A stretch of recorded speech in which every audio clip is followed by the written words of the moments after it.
بسم الله الرحمن الرحيم.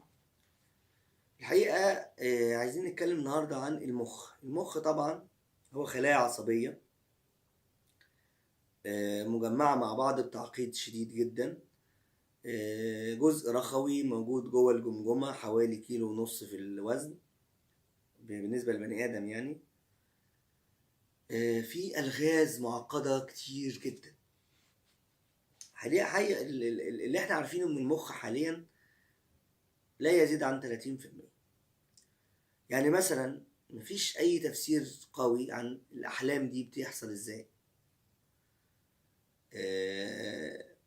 مثلا من الحاجات اللي عرفناها إن التثاؤب ده بيقلل حرارة المخ.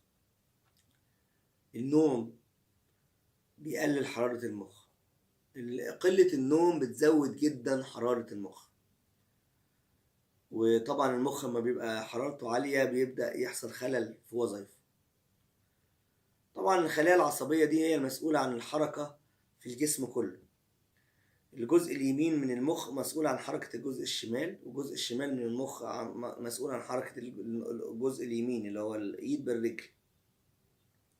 في مناطق لحركة اللسان، وفي مناطق هو بيبعت الإشارات لكل أنحاء الجسم. دي من الحاجات المعروفة. طبعا برضو بينتج طبعا الخلايا العصبية دي كمية كبيرة جدا من الكهرباء، ولذلك اللي عنده كهرباء زيادة أو اللي هو مرض الصرع بيبقى الكهرباء دي زايدة عن الحد.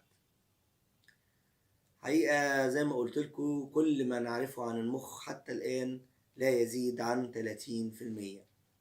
ويظل المخ دايما معجز، ويظل المخ دايما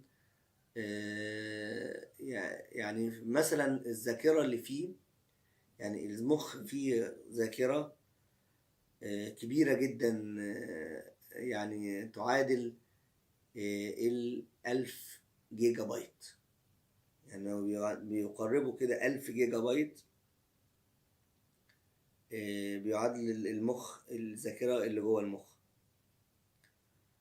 دي. يعني زي ما بقول لك يظل دايما المخ منجم للجديد، لأن الحاجات اللي زي ما بقول لكم في حاجات لغاية كتير قوي دلوقتي لغاية دلوقتي مش عارفين كيفيتها ازاي، وما زال العلم بيتقدم وبيبحث في الجديد والجديد في المخ.